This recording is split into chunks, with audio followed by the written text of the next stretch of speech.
Inilatag na ng lokal na pamahalaan ng Cebu City ang mga pulisya kaugnay naman sa nalalapit na kapistahan ng Sinulog. Mahigpit na pinagbabawal ang pagsasagawa ng anumang entertainment sa kahabaan ng prosesyon. Bawal din ang street party sa bisperas at sa mismong araw ng Sinulog sa January 19. Magpapatupad naman ng liquor ban sa January 18. Saklaw ang mga daraanan ng prosesyon simula 6 p.m. hanggang 8 p.m.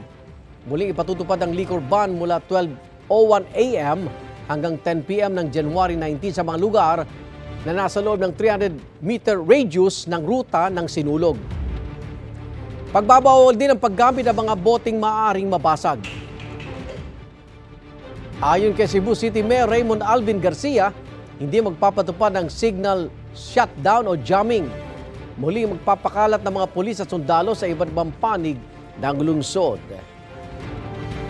Igan, mauna ka sa mga balita, mag-subscribe na sa GMA Integrated News sa YouTube para sa iba't ibang ulat sa ating bansa.